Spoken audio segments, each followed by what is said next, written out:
La présence russe en Afrique reste un caillou dans la chaussure de l'Europe, notamment la France, mais également l'Amérique pour parler des États-Unis. Celle-ci est la principale source d'armement sur le continent de toutes les richesses. La Fédération de Russie compte bien s'étendre sur le territoire africain, cette fois-ci sur les plans commerciaux, économiques et même humanitaires. Burkina Faso, Guinée-Conakry, Mali, 3 pays où de nouveaux dés ont été jetés. Mais qu'est-ce qui coince justement? Pourquoi la coopération avec ces pays et la Russie pose problème alors que celle-ci se frotte depuis des années? On essaiera de comprendre cela dans cette émission avec le panel que je m'en vais vous dérouler tout de suite. Bien sûr, dans cette émission, nous aurons Jonathan Batenguene qui, lui, est le consultant permanent du point sur l'actualité. Également, Okosisi Baba Nicolo qui sera des nôtres. Le point sur l'actualité démarre tout de suite. Bienvenue à tous.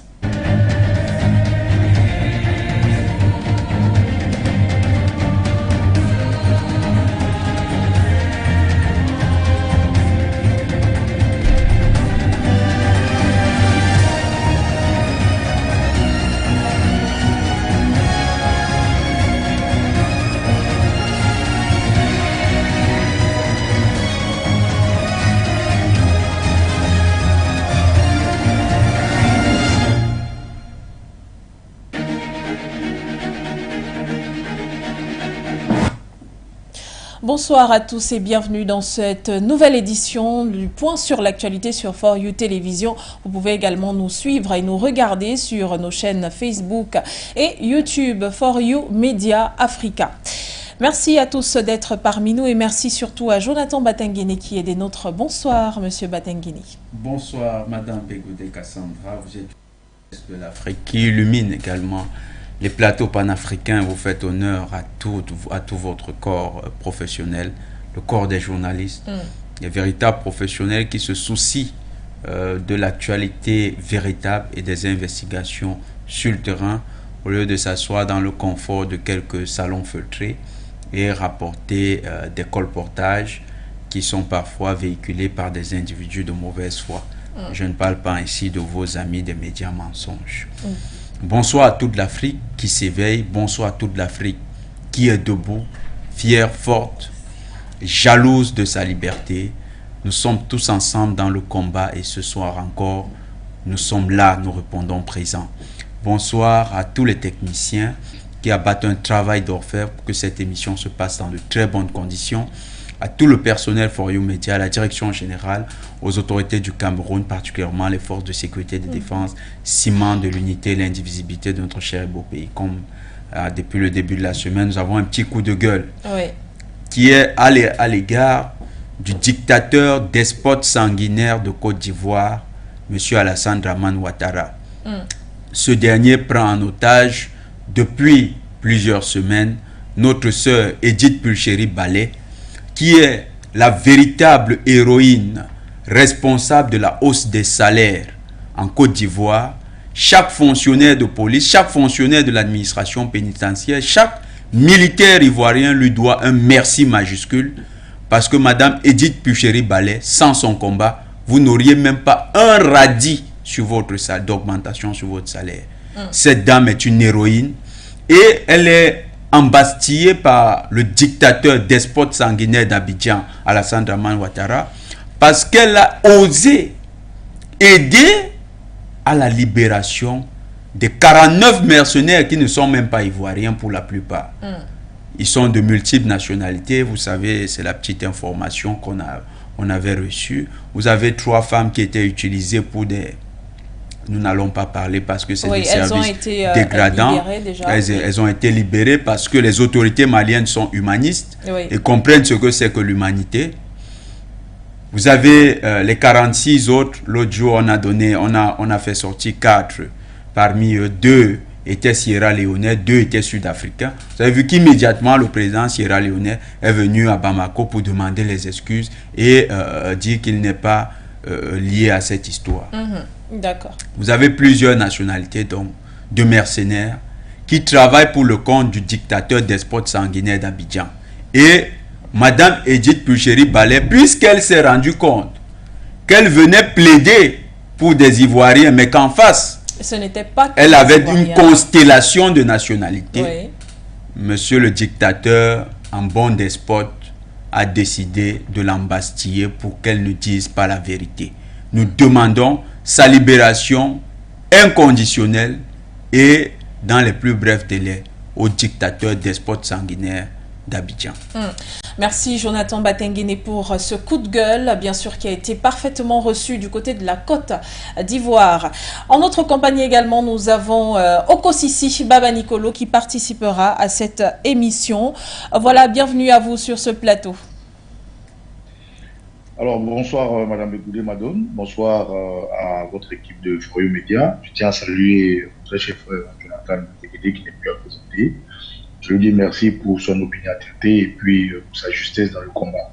Je veux aussi saluer la Côte d'Ivoire qui est mon pays dont je suis originaire et naturellement ma région qui est d'abord. Je suis content d'être sur ce plateau et merci de m'avoir invité. Merci à vous également de faire partir de ce plateau. Eh bien, Jonathan Batengene, on va commencer avec vous. Bien sûr, je le disais tout à l'heure en l'entame. Au Burkina Faso, en Guinée-Conakry, au Mali, ce sont donc 3 pays où de nouveaux dés ont été jetés, notamment avec un nouveau pouvoir, un peu dans chaque pays. Mais pourquoi des coopérations qui se frottent depuis les années 2000 commencent à faire problème, notamment du côté des États-Unis particulièrement, qui mettent d'ailleurs en garde contre d'éventuelles coopération et même partenariat, que ce soit sur le plan commercial, économique ou encore militaire. Les États-Unis qui viennent nous dire avec qui nous devons coopérer. En d'autres termes, c'est ce qu'il faut dire. C'est inédit dans l'histoire de l'humanité. Au sortir de la Deuxième Guerre mondiale, les Nations Unies étaient censées être le garant d'un nouvel ordre qui serait un ordre de respect de la souveraineté des nations. D'ailleurs, c'est ce qui transparaît dans l'article 1 et 2 de la déclaration de la Charte des Nations Unies, qui sont le fruit de la déclaration du traité de San Francisco. Depuis 1990, le triomphe, ou du moins la chute du mur du Berlin, a marqué du point de vue otanien la victoire de l'unilatéralisme états-unien. D'ailleurs, c'est à partir de cette période que le politologue français Fukuyama a décidé d'écrire la fin de l'histoire. Selon lui, la fin de l'histoire tiendra à ce que nous sommes entrés dans un monde unipolaire, avec une seule puissance, non, une seule hyperpuissance, les États-Unis. Pour bien comprendre ce qu'il entend par hyperpuissance, il faut remonter à 1884-1885, avec les grands débats sur l'hégémonie mondiale. L'Angleterre qui commence le 19e siècle, c'est-à-dire les années 1800, c'est une Angleterre qui s'est sérieusement industrialisée et domine l'économie occidentale. Sauf que, sur le vieux continent, c'est-à-dire le continent européen, comme ils aiment à l'appeler, oui, l'Allemagne, à partir des années 1834, va engager un vaste programme d'industrialisation. Et ce programme d'industrialisation de l'Allemagne aura pour corollaire l'accroissement des parts de marché de l'Allemagne sur le marché mondial. Et à partir de 1860, l'Allemagne devient la première puissance économique d'Europe, supplantant ainsi l'Angleterre. Mais ce contrôle n'a de sens que pour une chose. La vérité est que les Allemands ayant vu la fortune de la France, du Portugal, de l'Espagne, de la Hollande et de l'Angleterre s'accroître du fait de la colonisation de nouvelles terres, veut aussi rentrer dans le jeu et contrôler des terres.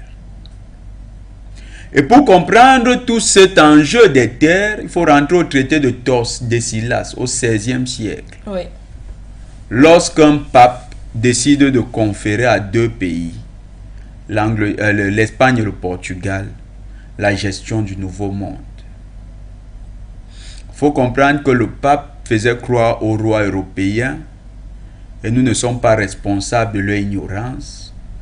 Nous pouvons la comprendre avec le recul de l'histoire. Cela ne fait pas moins de cela une bêtise. Le pape leur faisait croire que ils recevaient de droit divin l'autorité. D'ailleurs, la couronne de France, quand elle tombe en 1789, elle perd cette autorité qui lui était conférée de droit divin. Nous avons bien fait de préciser que c'est le pape qui leur a raconté ces mensonges. Donc, prenons ça comme tel, mais reposons les faits dans l'histoire. La seule couronne existante jusqu'à l'heure qui restait hégémonique, c'était l'Angleterre. Et l'Angleterre voulait se préserver en se disant qu'ils considéraient le monde désormais comme leur héritage de droit divin. Les États-Unis ne sont pas loin de cette pensée.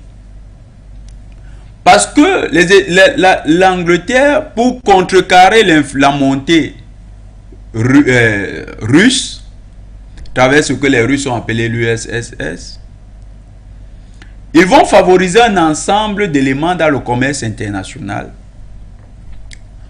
à l'avantage et au profit des États-Unis.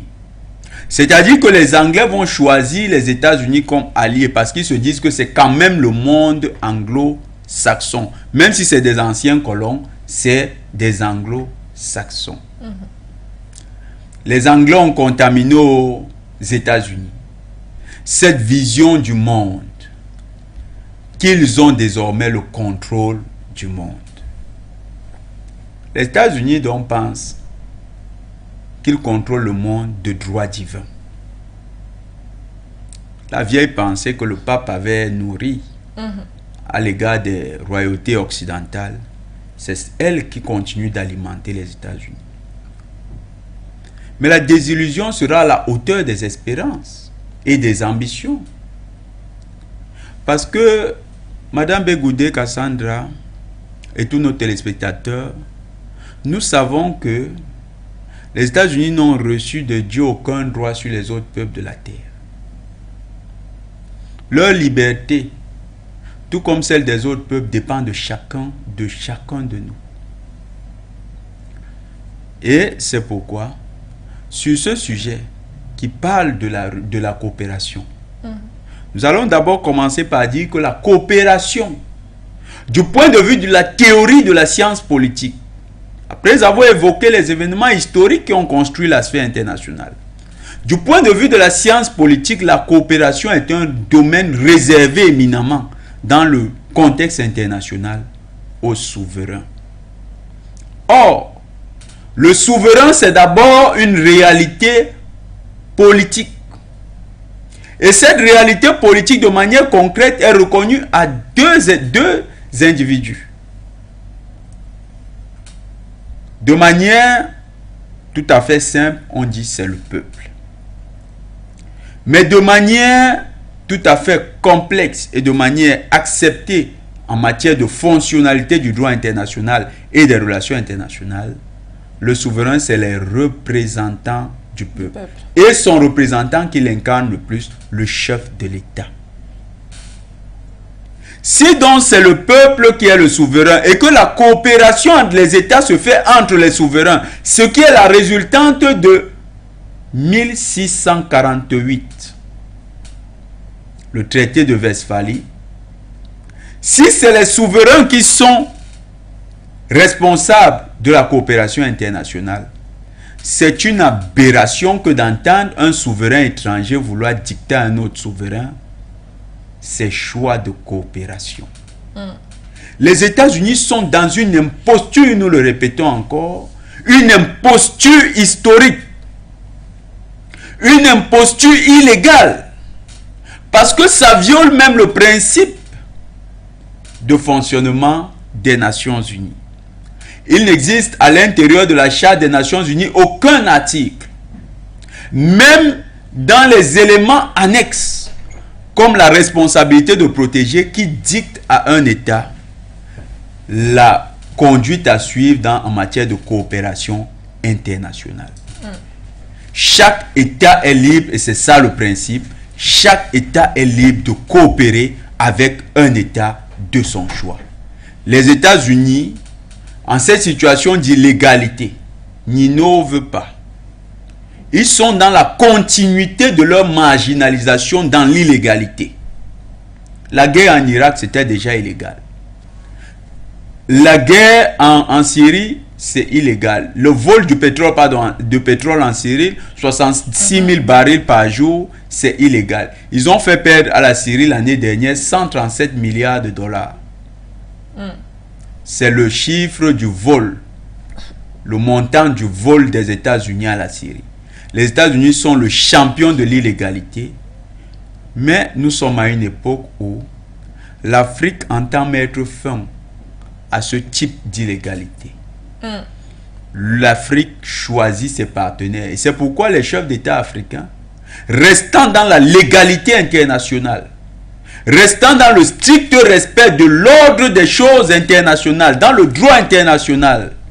D'ailleurs, vous vous souvenez du discours du ministre, le jeune Bella Mbella, du Cameroun, à la tribune des Nations Unies.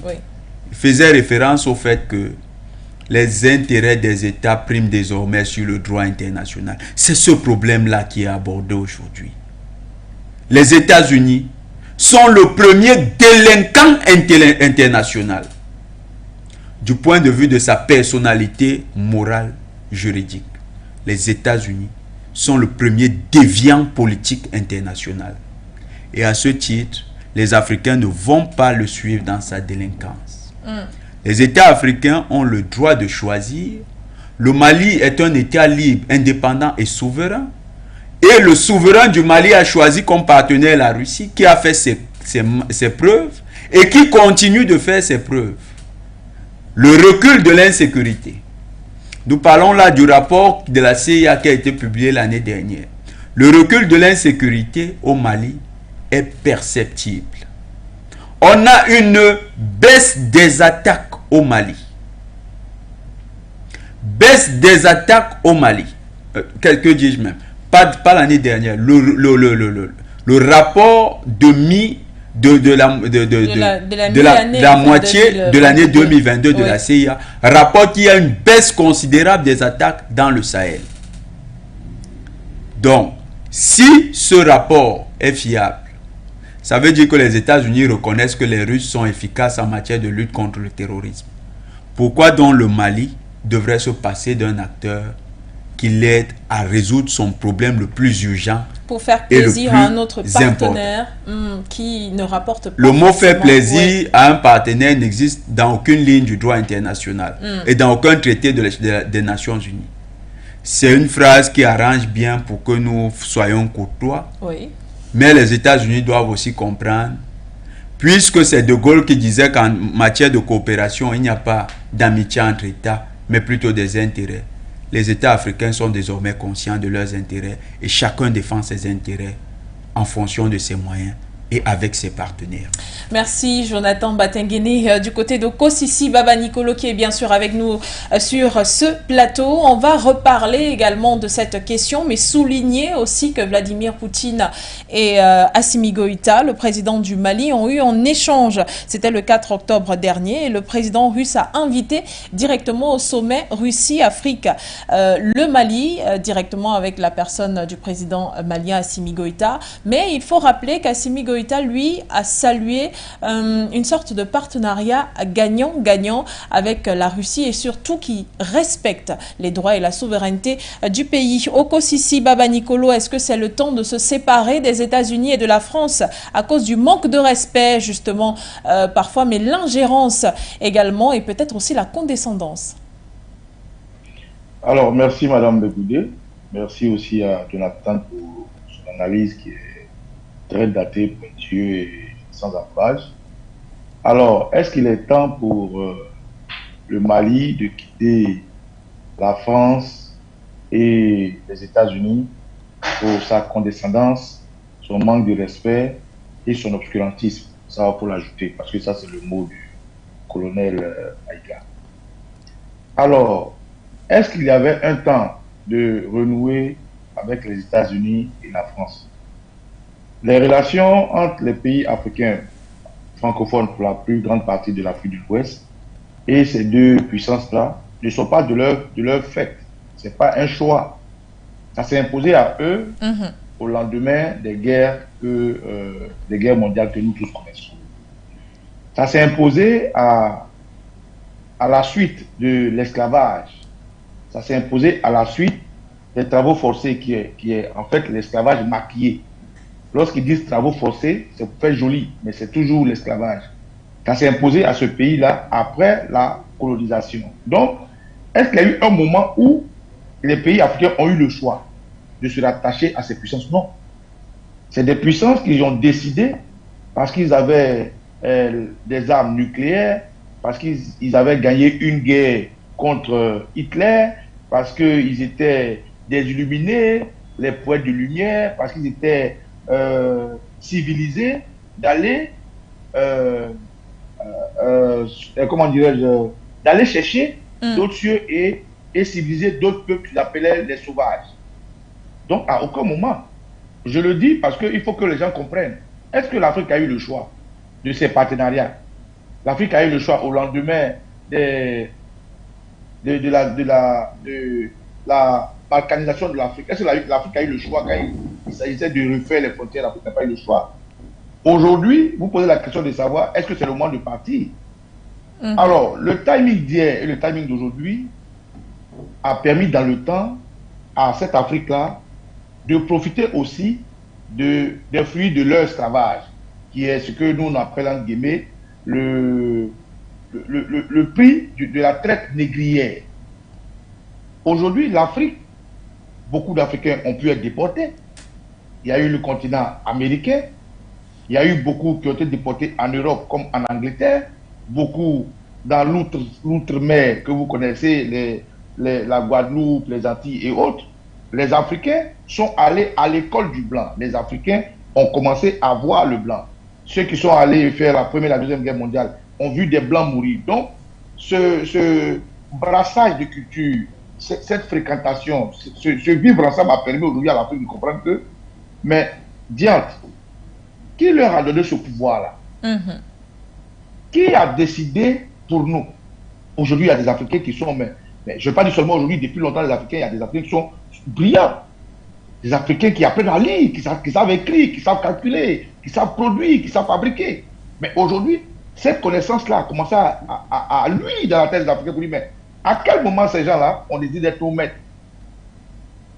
Et aujourd'hui, Dieu merci, grâce aux réseaux sociaux, qui nous laissent nous-mêmes manipuler aussi l'information. Parce que hier, c'est eux qui manipulaient l'information comme une pâte à modeler pour nous. Aujourd'hui, grâce aux réseaux sociaux, nous allons les déchoir de ce mensonge comme ils nous ont déchus de notre humanisme hier. Aujourd'hui, grâce à ces ramifications de médias comme Voyou Média, à ces analystes comme Bategene, à ces jeunes dans un quartier qui peuvent vous expliquer tout, les Africains ont décidé de dire, écoutez, hier c'était hier. Nos parents ont été esclavagisés, ils ont été des anciens combattants, ils ont été tués au camp de Tiaroy, ils en ont souffert de la colonisation, de la décolonisation, de la balkanisation de l'Afrique et de tous ces mots-là. Aujourd'hui, qu'est-ce qu'on fait? Nous qui réfléchissons maintenant, nous qui savons parler leur langage, nous qui savons écrire, nous qui avons compris que le monde a évolué, nous, les sauvages qu'ils ont civilisés, nous sommes civilisés. Est-ce qu'il faut encore laisser notre destin dans leurs mains? Voilà en fait ce qui arrive. Il y a beaucoup de facteurs qui sont en jeu, comme aujourd'hui le facteur géopolitique avec la bipolarisation du monde. Oui. Vous comprenez? Oui. Hier, au lendemain de leur victoire et le fait de déchiqueter l'URSS, le monde était seulement collé aux États-Unis qui décidaient de tout. Aujourd'hui, avec cette guerre qui avait commencé depuis longtemps, qu'aujourd'hui Poutine a décidé d'emboîter le pas, le monde s'est fracturé. Et ça, nous l'avons vu tout récemment à l'ONU. Vous avez vu les envolées, ces là de Macron et tout, qui laissaient les autres de marre. Un Macron aujourd'hui qui fait un discours dans une salle vide de la Grande France. Aujourd'hui, la position de la Russie et la position de l'OTAN a fait que les partenaires d'hier ont commencé, avec l'Afrique naturellement, à suivre quelqu'un qui pourrait les aider dans les relations de respect, comme vous l'avez dit tout à l'heure. Aujourd'hui, les Africains, comme le Mali, ils ont décidé un partenaire qui les apprend à pêcher qu'un partenaire qui leur donne du poisson au détriment du choix de leur poisson. Aujourd'hui, les partenaires comme le Mali, la Centrafrique et beaucoup de pays, aujourd'hui, le Burkina est en train de se débattre et tout, sont en train de voir naturellement, même certains qui ne disent pas officiellement, attendre la main tendue de la Russie. Pourquoi? Parce que dans l'histoire de la Russie, comme je vous le disais tout à l'heure, jamais vous ne verrez la Russie accompagner une découverte d'un continent ou d'un autre lieu. Vous ne verrez jamais dans un document écrit que la Russie a colonisé, a esclavagisé. La Russie a utilisé ses moyens de force pour s'imposer sur un autre État. Jamais. Nul n'était le problème de l'Ukraine, qui est un problème exogène, un problème des États-Unis qui ont manipulé la Russie, que vous voyez, comme aujourd'hui la France manipule la Côte d'Ivoire contre le Mali. La Russie ne serait pas rentrée en guerre. Et la Russie est en train d'un combat de survie, de protection de son État, comme le feraient les États-Unis, comme le ferait la France, comme le ferait n'importe quel pays. Aujourd'hui, l'Afrique a mûri. L'Afrique a évolué. L'Afrique a appris de sa souffrance d'hier. Et l'Afrique aujourd'hui, comme vous avez posé la question de savoir, est-ce qu'il est temps de partir? L'Afrique a décidé oui. Il est temps, pas de partir, mais de nous affirmer comme une puissance. Il est temps de parler d'égal à égal. Il est temps de parler de chef d'État à chef d'État. Il est temps de parler de souveraineté à souveraineté. Il est temps de parler de monnaie à monnaie, d'armée à armée, de respect à respect. Et ça, le ministre Abdoulaye Maïga l'a dit haut et fort aux Nations Unies. Il demande que le respect de leur souveraineté, le respect de la sécurité de leur peuple et le respect du choix de leurs partenaires, qui n'accepteront pas que quelqu'un pouvoir que ce soit s'immisce.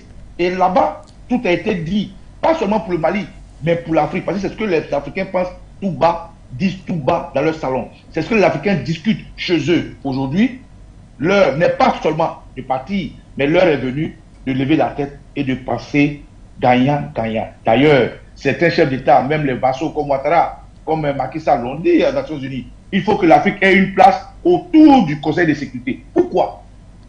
Parce qu'aujourd'hui, les Africains savent écrire, ils savent lire, ils savent parler anglais, ils savent parler chinois, ils savent parler japonais, ils savent parler français. Les Africains savent fabriquer, ils peuvent produire et demain, peuvent décider.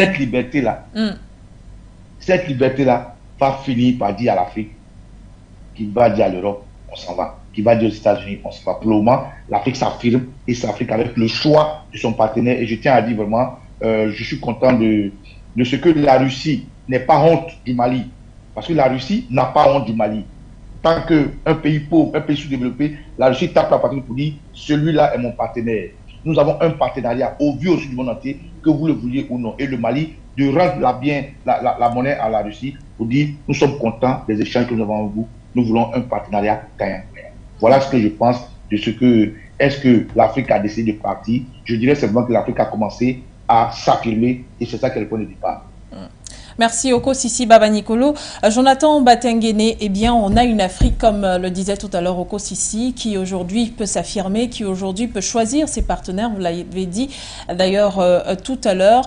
Aujourd'hui, on a aussi une Afrique qui devrait peut-être frapper du poing sur la table et dire, voilà, nous avons choisi ouvertement la Russie parce que nous estimons que nous sommes respectés en tant que partenaires, en tant que souverains, en tant que chef d'État. À vous également de suivre la même danse que la Russie. Pourquoi, au lieu de suivre la même danse, les États-Unis, la France s'agitent et brandissent des interdictions et même comment je vais dire, des ordres, par exemple?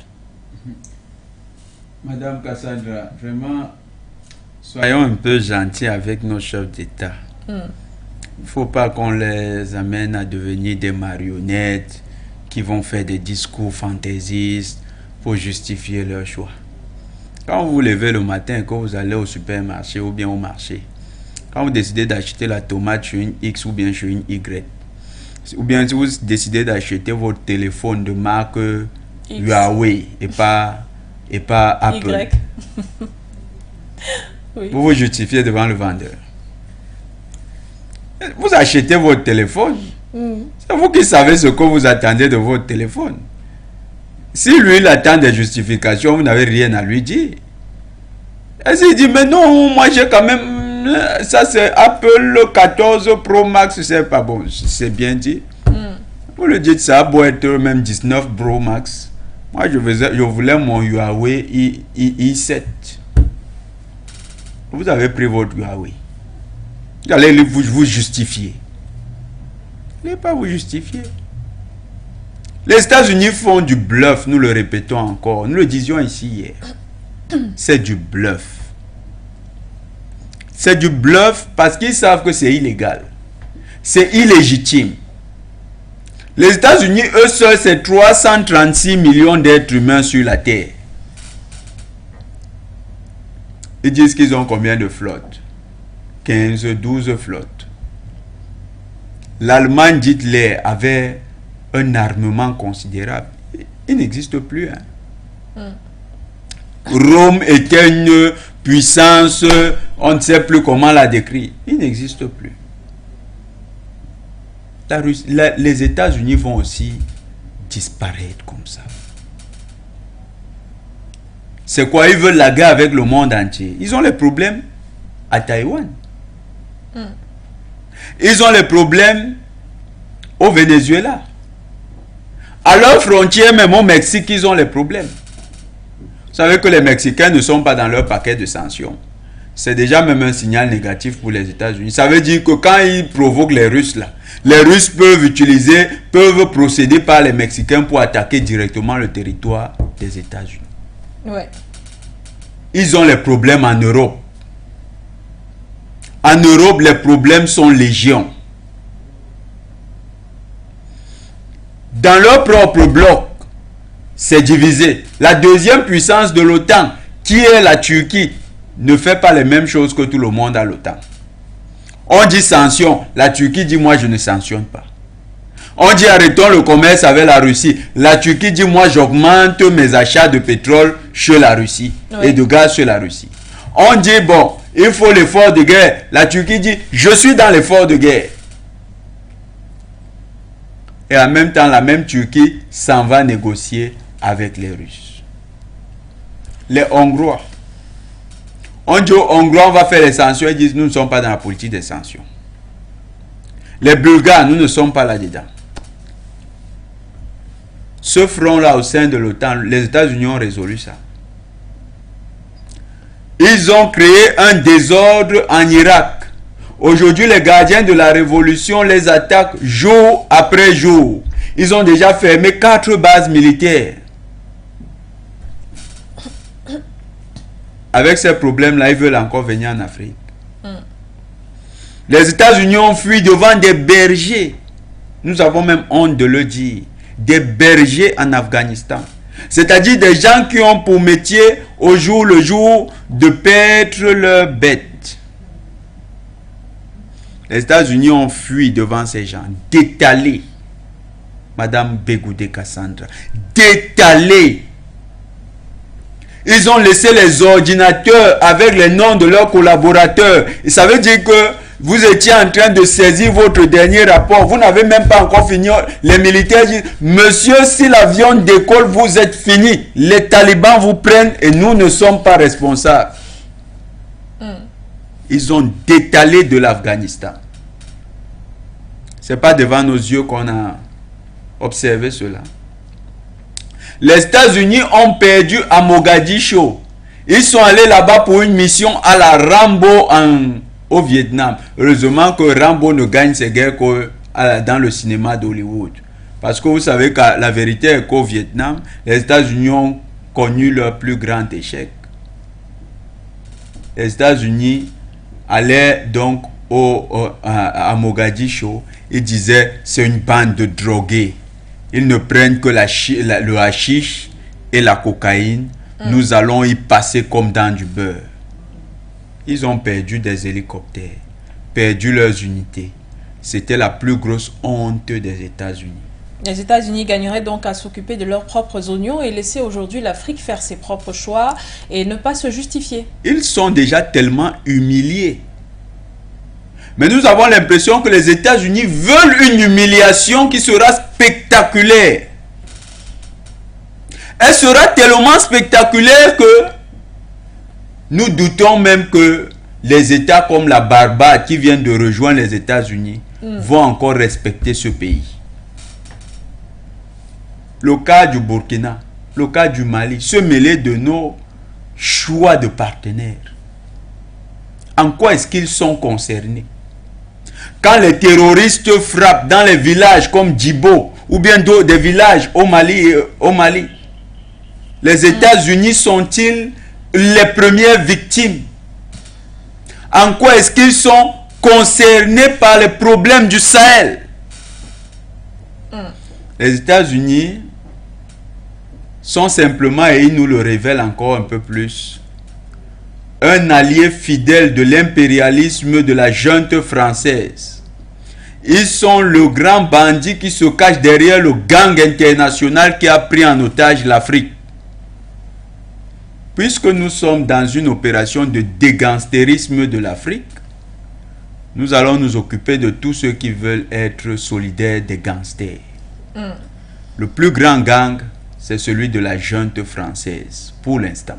D'accord. Mais puisque les États-Unis se sentent concernés, et que leur véritable objectif, c'est limiter les capacités du Mali et du Burkina, de la Guinée, dans la lutte antiterroriste, nous allons non seulement nous occuper de leurs terroristes sur le terrain, mais nous saurons nous occuper de leurs sponsors cachés à New York et à Washington. C'est ça la vérité. On avait déjà vu ces États-Unis à travers un de leurs sous-secrétaires, Tibor Nagy au Cameroun, actifs pour soutenir le terrorisme ambazonien. Ces États-Unis-là, c'est une puissance illégale. C'est surtout un imposteur de l'histoire. Et comme tout imposteur, ils seront ramenés à la marge de la feuille. D'accord. Merci Jonathan Batengene. Avec la participation de la partie technico-artistique, eh bien, on nous annonce un appelant déjà. Bienvenue à vous dans cette émission sur For You Télévision. Bonsoir ma chère sœur. Je suis désolé, je n'ai pas retenu votre prénom. Oui. Donc les invités me connaissent déjà. Oui, c'est Begoudé Cassandra, mon frère Delphin. Salutations à mes frères Batengene et Okosisi. Je ne vais pas revenir sur leurs brillantes analyses. J'ai beaucoup apprécié le fait que notre frère Okosisi brosse un tableau du contexte dans lequel le nain géopolitique de l'Élysée a forcé l'ensemble des États de la zone CFA à rentrer dans son giron depuis les années 50 et la terrible guerre qu'elle vous a imposée chez vous, notamment dans la Sanagam maritime. Donc, la question que vous avez posée, ma chère sœur, comment dire? Effectivement, il n'est plus ici temps de savoir qui doit nous dicter notre conduite. J'ai envie de rappeler ici le discours de notre très très estimé aîné et très courageux, parce que lui, à son époque, ne jouissait pas du soutien de For You Media et du regain du panafricanisme. Mais déjà, notre père, Lumumba, disait que viendrait un jour où l'histoire serait réécrite depuis les capitales africaines, depuis les villes africaines. Et notre frère, j'espère qu'il me pardonnera cette familiarité, notre brillant ministre des Affaires étrangères, le colonel Maïga, a tenu un véritable récital il y a quelques jours au niveau des Nations Unies. Et il a rappelé effectivement que la dynastie des Keïta avait initié en premier lieu, avant l'administration Goïta aujourd'hui, le premier rôle de l'État malien, donc du Moyen-Âge, et que, à cet effet, je rappelle ici que les rois maliens fournissaient l'or à leurs homologues, donc au nord de la mer Méditerranée, les Français, mais pas que, pour que ceux-ci soient en mesure de faire battre leur propre monnaie. Donc, aujourd'hui, tous ces gens bavards, soi-disant démocrates, n'ont strictement plus rien à nous dire par rapport au choix de nos partenaires. Si nous voulons collaborer avec la Chine, nous le ferons sans leur demander leur avis. Si nous voulons collaborer avec le Brésil, nous le ferons là aussi sans demander leur avis. Je ne veux pas m'éterniser sur le standard, mais je dirais simplement ce que j'ai déjà eu à dire. Le scénario qui a cours en ce moment du côté de Bamako, de gré ou de force, va être dupliqué dans toute la sous-région. Il y a quelques jours, ça a commencé au Burkina Faso. Vous allez voir que petit à petit, de gré ou de force, ce genre de choses va s'implanter dans tous les pays de la sous-région Et ce n'est certainement pas des nègres de maison comme Ouattara ou Bazoum et bien d'autres qui vont pouvoir arrêter la dynamique pour une raison très simple. Leur parapluie aujourd'hui est quasiment insignifiant. Nous avons tous vu, comme l'a dit le frère Okosisi, Macron bavarder dans une salle des Nations Unies quasiment vide. Ce monsieur aujourd'hui ne pèse plus grand-chose du point de vue international. Donc si monsieur Macron n'a plus de poids, ce ne sont pas ses vassaux en Afrique qui vont nous poser des problèmes. Et bien sûr, le tour des États-Unis viendra. Pour l'instant, nous nous focalisons d'abord sur le nain géopolitique qu'est l'Élysée, mais à terme, notre véritable ennemi, ce seront les États-Unis, parce que les États-Unis, depuis l'époque de Gaulle, sont les patrons de l'Élysée. M. Mitterrand lui-même le disait à la veille de sa sortie de l'Élysée. Il disait, je le cite, « Je suis le dernier des grands présidents français.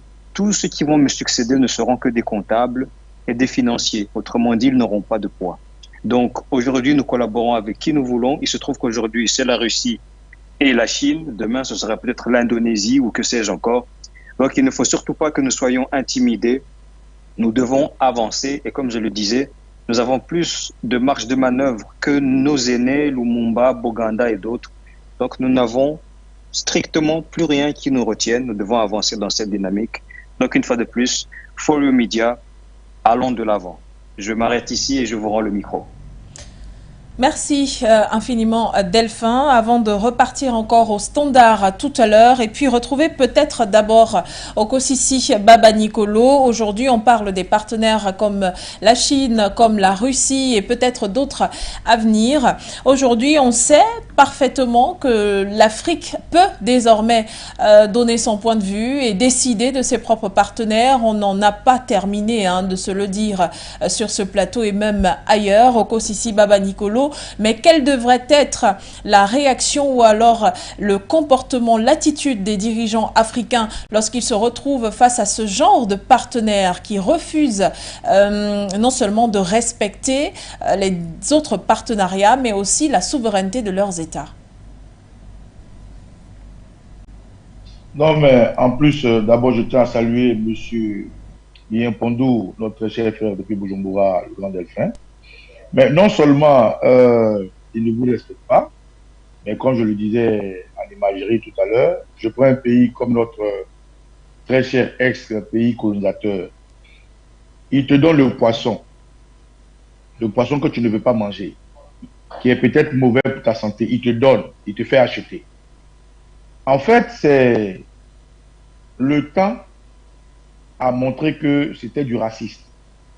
Il n'y avait pas que des relations commerciales. Il n'y avait pas que de la mondialisation. Il n'y avait pas que des échanges de pays à pays. Il y avait dedans du racisme. Sinon, comment comprendre que un pays qu'on dit être souverain, c'est eux-mêmes qui le disent. Quand ils veulent parler, ils disent mon homologue africain, monsieur le président. Il se croit président, il l'appelle président. Mais dans l'officiel des rapports, il y a une condescendance. Mais la condescendance vient d'où? Vient du racisme. Aujourd'hui, les problèmes que nous avons avec ces partenaires-là, qui ne veulent pas comprendre que le monde a changé, c'est ce que le ministre Maïga a appelé, comment on appelle, la nostalgie de l'époque néocoloniale. Mais, pour répondre clairement à votre question, il y a des Africains qui s'affirment. L'Afrique du Sud aujourd'hui a connu l'apartheid, des années de lutte. Aujourd'hui, aucun pays, où qu'il soit, ne peut manquer de respect à l'Afrique du Sud. Pourquoi? Parce que l'Afrique du Sud a sa monnaie, a son armée et une force d'échange. C'est comme ça qu'ils vous respectent. Aujourd'hui, le pays comme l'Algérie, aucun pays au monde ne peut titiller l'Algérie. Pourquoi? L'Algérie a sa monnaie, a son armée, a son économie et a sa place. Aucun pays au monde aujourd'hui ne peut titiller le Nigeria. Parce que le Nigeria a sa monnaie, a son économie, a son armée et a une puissance. Donc il y a beaucoup de pays comme ça en Afrique qui se sont affirmés et qui Non seulement ils imposent le respect, mais ils méritent le respect. Mais les pays où vous allez voir ces partenaires se comporter comme ça, les États-Unis, la France, c'est les pays colonisés hier par la France. Et ces pays-là, en exclusivité, sont ceux de l'Afrique de l'Ouest. Sinon, les Chinois, aujourd'hui, cherchent des partenaires. À un moment donné, ils sont venus envahir un peu nos marchés de façon maladroite. Mais aujourd'hui, nous parlons de choix de partenaires. Est-ce que les Africains ont désormais le choix de leurs partenaires? Hier, ils n'avaient pas le choix. Hier, ils découvraient les partenaires. Hier, les partenaires étaient accompagnés par la France. Hier, des contrats étaient signés par la France. La France parlait au nom de ces pays. Aujourd'hui, quand vous voyez l'attitude de la Centrafrique, l'attitude du Rwanda, l'attitude du Mali, vous comprenez que l'Afrique choisit. L'Afrique prend le temps de juger avec qui échanger, avec quel genre de partenariat nous allons ensemble évoluer. Voilà. Mais si tout à l'heure vous dites que ces pays comme les États-Unis, la France, avec condescendance se comportent comme ça, c'est parce que les États-Unis font à la France ce que la France fait aux pays colonisés. Vous voyez la France comme ça, là, ils ne sont pas aussi libres que ça. Hein? La France est un pays vassal des États-Unis aujourd'hui. Aujourd'hui, il y a des pays comme ça en Europe qui sont colonisés par les États-Unis, qui ne répondent du béni oui que des États-Unis. Regardez aujourd'hui l'OTAN. L'OTAN fait à l'Union européenne ce que l'Union européenne fait à l'Union africaine et ce que l'Union africaine fait à la CEDEAO et à la CEMAC et d'autres organisations. Pourtant, la Ligue arabe n'est pas manipulée ni manipulable. La Ligue arabe parle d'une même voix. Regardez, dans les pays, comme tu dis, les pays arabes, ils ont une banque qui s'appelle Attijari Bank. Mais Attijari Bank fait des merveilles. Quand vous allez dans leur pays, l'argent ne sort pas, mais l'argent rate. Vous comprenez? Donc, le développement dont nous parlons aujourd'hui, le choix de nos partenaires, c'est un package. C'est un package qui va d'abord dans l'unité. Un paquet qui passe dans l'unité. Un paquet qui passe dans la solidarité. Un paquet qui va dans l'affirmation au niveau de la monnaie, au niveau de l'armée, au niveau du choix du partenaire et au niveau de la sécurité. Donc aujourd'hui, petit à petit, dans la douleur, nous avons pris du retard, c'est vrai. Nous sommes à 62 ans, entre guillemets, d'indépendance, sinon de dépendance. Nous sommes en train de voir nos enfants se perfectionner dans les grandes universités, dans les grandes écoles. Nous sommes en train de voir nos enfants créer, avoir envie de créer. Aujourd'hui, vous prenez un pays comme le Burkina, il y a des inventeurs, ils n'ont pas les moyens, mais déjà, leur cerveau fonctionne. Vous prenez un pays comme l'Afrique du Sud, le Nigeria, l'Algérie, le Cameroun et partout, il y a des gens qui inventent des choses. Moi, j'ai vu un documentaire au Cameroun où un jeune a fabriqué un appareil qui permettait d'écraser des agrumes et puis de faire un jus. Voilà où l'Afrique est arrivée. Donc aujourd'hui, cette force-là est ce que aujourd'hui les États-Unis, avec honte, essaient d'intimider. Quand les États-Unis disent tout pays qui se rangerait du côté de la Russie aura des sanctions. De quelles sanctions nous parlons? C'est ce que Jonathan dit. Il faut donner de la force à nos chefs d'État. Quand tu vas au marché pour acheter ta chaussure, tu fais le prix, tu choisis, tu fais ton choix. De quelles sanctions les États-Unis parlent? Ils vont venir bombarder l'Afrique. Ils vont nous kidnapper. Ils vont arrêter nos banques de fonctionner. Ils vont couper notre mer, notre poisson ne va pas sortir de l'eau. Ils vont nous empêcher de manger à checker. Ils vont mettre la mer rouge sur la tête des Africains. Non, c'est du bluff. C'est du bluff parce qu'en réalité, ils ont remarqué que l'Afrique s'en va. Si l'Afrique s'en va, il faut qu'on lève le ton. Mais sinon, pourquoi les États-Unis viendraient se déculotter, se honnir? C'est en cela que je respecte le président Donald Trump. Donald Trump disait que lui, lorsqu'il a été président, à aucun moment il n'a fait la guerre. Même avec Kim Jong-un, Donald Trump s'est déplacé le voir. Ses rapports avec Poutine n'étaient pas désastreux. Donald Trump était un homme d'affaires, mais il a quand même été pour les Américains un nouveau visage, une nouvelle politique. Mais tous ces gens, les gens de Joe Biden, les Macron, les Obama, leur clique, cette clique de racistes et autres, aujourd'hui montrent que l'Afrique est en train de se réveiller. Et ces signes-là, les questions que vous posez sont de bonnes questions. Parce que aujourd'hui, ni la France, ni les États-Unis ne peuvent obliger un pays à faire ce qu'il fait. C'est vrai, parmi nous, il y a l'ivraie qu'il faut enlever du vrai. Parmi nous, il y a des traites qui, avec le temps, vont nous suivre. Parmi nous, il y a des gens comme Damiba qui portent une chemise et en dessous sont habillés en cuivre. parmi nous, il y a des gens qui n'ont pas encore compris parce que pour eux, boire le café chaque matin, regarder la montre qui vient de Suisse, monter dans les avions, avoir un tram chez soi, monter dans les grosses voitures, c'est ça qu'on appelle le développement. Pourtant, le développement passe d'abord dans la saine appréciation du bonheur. Et le bonheur africain ne passe pas dans les gratte-ciel. Le bonheur des Africains ne passe pas dans les avions en classe affaires. Le bonheur des Africains ne passe pas dans les voitures de luxe. Le bonheur des Africains est d'abord sa liberté. Cette liberté que depuis des lustres, on les abolit. Donc, nos partenaires aujourd'hui, qui sont prompts à nous respecter, comme vous dites, nos partenaires aujourd'hui, qui font fi du racisme dont ils étaient dans la position hier. Nos partenaires aujourd'hui qui n'ont pas honte de nous, comme la Russie. La Russie n'a pas honte de nous. On ne peut pas comparer le Mali à la Russie. Le Mali a des richesses, c'est vrai. Mais le degré d'évolution de la Russie, aujourd'hui, la Russie, la guerre entre la Russie et l'Ukraine, un problème de blé, tout le monde pleure. Même un petit vassal président du Sénégal va demander du blé. Draman Ouattara va à l'ONU, pour aller lui aussi parler de manger de blé, alors que son pays, les gens sont en prison, les gens comme Picheli Balé, les prisonniers politiques et militaires, les gens sont en exil. Vous comprenez? Donc aujourd'hui, quand un pays comme la Russie n'a pas honte de nous, et ce pays qui a une bombe nucléaire est fier de dire « je suis partenaire du Mali », voilà quelqu'un avec qui on marche. Aujourd'hui, nous voulons tous notre indépendance, mais aucun pays ne peut vivre en autarcie. Et naturellement, nous marchons avec quelqu'un qui nous apprend à pêcher du poisson. Et quelqu'un avec qui nous faisons des tontines d'évolution, des tontines de développement, des tontines de 50-50. Vous envoyez un peu de sauce, vous envoyez un peu de riz, on mange. Voilà ce que nous faisons à la Russie. Alors qu'avec la France et les États-Unis, non seulement ils n'envoient pas du riz, ils n'envoient pas de poisson, ils n'envoient pas de casseroles, mais ils viennent, ils vous disent d'aller prendre le poisson, le casserole, la marmite, le sel, et quand c'est cuit, il vient, il se sert et il te donne ce qui tombe. Voilà un peu où nous sommes arrivés. Donc aujourd'hui, naturellement, oui, l'Afrique a fait son choix. L'Afrique a déjà commencé à faire son choix. Voilà pourquoi les États-Unis sont en râle.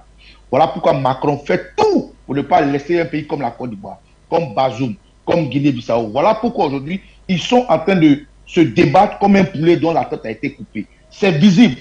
C'est visible. Regardez autour de vous. Regardez comment sur des chaînes, on peut dire il faut tuer Poutine. Il faut tuer Poutine hier. Ce n'était pas possible cette maladresse. Mais aujourd'hui, ça se fait. Regardez comment aujourd'hui, on peut déchoir un président et la France veut ramener le président. Regardez comment ils sont autant maladroits, aller s'asseoir à l'ONU pour crier, bavarder, crier. C'est la honte, c'est la déchéance, mais c'est de bonne guerre. Nous sommes en train de tendre vers la fin. Moi, tout ce que je dis aux pays africains, ils n'ont qu'à créer d'abord l'unité. Ils n'ont qu'à réaliser la souveraineté monétaire, la souveraineté de l'armée et la sécurisation du pays, parce que les djihadistes et les terroristes, c'est des Français, c'est des Américains, c'est des Allemands, c'est des Anglais qui apportent des armes là à des jeunes Africains trompés qui ont faim. Voilà ce que je t'ai dit dessus. Donc oui, ce n'est pas seulement de la condescendance de ces gens-là, c'est du racisme. Et c'est du racisme qui les amène à nous prendre comme ça. Merci Okosisi Baba Nicolo. On nous annonce un autre appelant, il s'agit de Ngalo Seli. Bienvenue dans cette émission. Oui, bonsoir Madame Begoudé, bonsoir à tous les téléspectateurs de For You. Oui. Madame Begoudé, je n'ai rien à ajouter par rapport à tout ce que les autres ont dit. J'aimerais tout simplement vous lire un petit conte qui ressemble étrangement à une fable de La Fontaine qui est en rapport avec le sujet que vous avez posé. Je le lis. Un jour, Macron, le dernier chef de la junte française, exacerbé par les clameurs qui venaient d'Afrique, demanda au ministre des Affaires étrangères d'organiser une mission pour comprendre pourquoi les Africains rejetaient la France. Ce ministre réunit aussitôt tous les penseurs, les savants et les think tanks de toute la France et de Navarre, sous la houlette d'un certain Achille Bembé. Et au bout d'un an de travail, le chef de la junte fut sous le choc d'apprendre qu'en Afrique, tout allait bien dans le meilleur des mondes possibles et que les Africains adoraient leurs conditions d'esclaves. Et ils ajoutèrent qu'il faut noter tout juste un zeste de sentiment anti-français. Alors le chef de la junte Macron, prenant un air de premier de la classe, s'interrogea. Comment expliquez-vous donc que nos ambassades, nos centres commerciaux, nos instituts soient détruits dans ces pays-là? La commission répondit qu'elle ne comprenait pas les raisons. C'est alors qu'un paysan venu du fin fond de la France et qui passait par là, se pencha aux oreilles du chef de la junte et lui chuchota la déclaration suivante. Mon empereur, l'Allemagne, l'Angleterre, le Portugal, le Pays-Bas, l'Espagne, la Belgique ont tous eu des colonies en Afrique. Mais ces pays n'ont pas laissé leur monnaie, leurs bases militaires, leurs instituts, leurs radios, leurs télévisions en Afrique. Et il ajouta il n'y a pas de sentiment contre ces pays en Afrique. Pensez-y donc, votre honneur. L'empereur qui au départ avait un air si hautain devint tout petit. C'était là mon petit conte, Madame Begoudé. Excusez-moi d'avoir pris un peu de votre temps. Bonne soirée à vous. Merci infiniment à Monsieur Seni. Alors, Jonathan Batengene, un mot sur ce conte qui a été lu par notre intervenant, Monsieur Ngalo Seni. Tout à fait magnifique. Hein. Nous corroborons les propos et nous sommes tout à fait impatients de voir le texte publié, oui, soit dans un livre, soit sur la page du Media for You. D'accord. Eh bien, Jonathan, peut-être avant de prendre d'autres appelants, si jamais on en a encore, parce qu'on n'a plus assez de temps, on a compris pourquoi est-ce que le cas spécifique du Burkina Faso et du Mali crée remous en ce qui concerne les coopérations avec la Russie, du côté des États-Unis ou encore du côté de la France. Mais maintenant, est-ce qu'on est sûr que parlant particulièrement du Burkina Faso, parce que pour le Mali, Assimi Goïta, il a déjà frappé du poing sur la table, on a vu où il va, on a compris sa politique, mais maintenant le Burkina Faso, on sait qu'avec les projets qui avaient été entrepris par Damiba, il faut que Ibrahim Traoré continue dans le même sillage en ce qui concerne la coopération avec la Russie, mais maintenant en ce qui concerne les rapports avec les États-Unis, est-ce qu'on peut attendre d'Ibrahim Traoré une force, une poigne particulière face à ces menaces? Madame Begoudé, vous savez, les mauvais élèves ont une manière d'agir. Oui. Quand ils arrivent à la maison avec des mauvais résultats, c'est lui qui vous appelle, maman, maman, maman, il y a quelque chose qui s'est passé à l'école. Il vous raconte des histoires parce qu'il veut que vous évitiez le sujet principal, ses notes, ses résultats. Les États-Unis sont humains. Nous avons dit ça. Ouais. Ils sont humains et ils réagissent comme tous les êtres humains. Vous savez pourquoi ils sont en train de crier non à la Russie? Parce qu'ils savent qu'en fait, ils ont échoué dans le Sahel. La Russie a envoyé les États-Unis ont envoyé des drones qui ont appuyé les Français. Ils ont appuyé la force Barkhane, Takuba. Ils ont même envoyé des hommes au Niger. Ils sont encore là-bas. Et malgré ça, le terrorisme a prospéré. Comme de mauvais élèves, quand ils sentent que l'heure du résultat et du bilan arrive, ils crient, ils accusent l'enseignant. Comme font les mauvais élèves. Maman, vous savez, l'enseignant là me tape trop. C'est pour vous dire, pour ne pas vous dire que maman, j'ai mal travaillé. Les États-Unis veulent camoufler leur échec dans le Sahel. Mais ils ont échoué. La multiplication et l'expansion du terrorisme s'est fait avec la présence des États-Unis. Leur échec est visible. La conséquence est claire. Le départ de la France préfigure et augure le départ des États-Unis. Donc, pour ne pas subir ça, ils commencent déjà à se défendre. On n'est pas encore à votre niveau. Soyez pas pressés, les États-Unis. Mais vous allez partir. Ça, c'est une constance. Vous allez partir. Les incapables, les incompétents, qui ont prétendu accompagner les armées du Sahel dans la lutte contre le terrorisme, aujourd'hui veulent se prévaloir être des donneurs de leçons. Au nom de quoi? Vous allez voir le colporteur dans les réseaux sociaux vous écrire que les terroristes sont attaqués aujourd'hui dans telle localité. Mais comment ils sont informés de ces attaques-là? Si ce n'est la coopération et le renseignement de leur pays qui aident ces terroristes à bien frapper. Surtout à frapper des coups d'éclat qui seront relayés par eux, les colporteurs des réseaux sociaux. Mais c'est ça le rôle des États-Unis. N'oublions pas que Al-Qaïda, l'organisation la plus dangereuse et qui a son allié dans le Sahel, Al-Qaïda dans le Sahel, dans le Maghreb islamique, Al-Qaïda, c'est une organisation qui a été fabriquée par la CIA. Ne l'oublions jamais. La CIA a collaboré avec Al-Qaïda. La CIA collabore avec Al-Shabaab. Al-Shabaab qui est aujourd'hui en train de menacer l'Éthiopie. C'est la CIA qui collabore avec eux. Ces gens qui appuient les terroristes veulent aujourd'hui nous donner des leçons avec qui nous allons coopérer. Mais si le jour où les bandits ont peur de celui avec qui vous coopérez, commencez même à coopérer avec lui. Ça veut dire qu'en fait, ils savent que le problème sera résolu. Les bandits n'ont peur que des bons policiers. Donc, maintenant, les États-Unis nous ont montré qui est le bon partenaire. Nous allons aller chercher les Russes. Et dans le Sahel, la sécurisation du Sahel se fera avec l'aide des Russes, au détriment des États-Unis.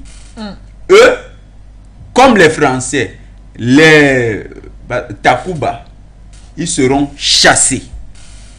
Chassés, ils vont aller faire la sécurité chez eux. Les États-Unis nous ont dit qu'ils sont plus menacés par le terrorisme dans le Moyen-Orient. C'est là où ils n'ont jamais vu un Africain du Sahel, un Malien venir faire un attentat à New York. Il n'y en avait pas. Oui. Un Camerounais n'est pas venu faire un attentat à New York. Qu'ils ne craignent pas. Nous ne sommes pas dans ces affaires. Mais comme ils veulent plus leur sécurité, qu'ils aillent dans les zones où ça se passe. C'est généralement dans le Moyen-Orient. Et là-bas, c'est Israël qui provoque tout ça, en occupant les terrains des Palestiniens. J'imagine que si on occupait les villes états-uniennes, les États-Unis seraient un pays très pacifique. On accuse les Palestiniens d'être des terroristes, alors que c'est un peuple opprimé par Israël. Et les États-Unis sont les alliés d'Israël. Qu'ils aillent là-bas faire la sécurité. Mais pour ce qui est du Sahel, il n'est plus question d'avoir ces faux partenaires. Ils ont ouvert le procès. Ils croient qu'ils vont anticiper sur ce procès. Le diagnostic de l'insécurité dans le Sahel sera fait de manière froide. Et nous disons déjà d'entrée de jeu. Dans ce diagnostic, on part avec une hypothèse. L'échec des partenaires anciens garantit-elle encore la coopération avec ces derniers? Nous y répondons non. Donc l'hypothèse de départ, c'est que nous ne voulons plus coopérer avec les anciens partenaires qui ont fait échec dans le Sahel. Dans ce cadre, les anciens partenaires, c'est Takuba, alias Union Européenne, Barkhane, alias la Jeune Française, oui, et les États-Unis. Tous ces trois partenaires sont en situation d'échec. Ils vont devoir dégager et laisser la place à des personnes plus compétentes. C'est le cycle normal des choses. Nous croyons que même les États-Unis sont habitués à cela. Quand aux États-Unis, vous avez un médecin qui n'arrive pas à vous soigner, la loi vous permet de le changer et de trouver un meilleur médecin. Nous allons faire appliquer cette loi-là au niveau international. Les États-Unis seront remplacés. Nous devons le leur dire clairement. Vous serez remplacés, États-Unis. Vous serez remplacés. On va prendre des partenaires plus compétents. Si c'est les Russes, allez pleurer chez vous, mais nous allons les prendre. Ça vous fera mal, mais ça nous fera du bien. Merci Jonathan Batengene. On n'oubliera pas de dire merci également à Okosisi Baba Nicolo qui certainement est toujours des nôtres. Le point sur l'actualité, cette édition de ce jeudi soir, eh bien c'est terminé sur For You Télévision. Restez en compagnie de nos programmes. On n'oublie pas de rappeler notre thématique. Eh bien on parlait de la coopération Russie-Afrique et on essayait de comprendre pourquoi le Burkina Faso, la Guinée-Conakry et le Mali fâchent dans cette lancée-là. Eh bien on a retenu de cette émission que l'Afrique a le droit de choisir ses partenaires et elle n'a pas obligation de se justifier auprès de ceux qui ne sont pas heureux. Restez en compagnie de nos programmes et à demain sur notre télévision. Merci.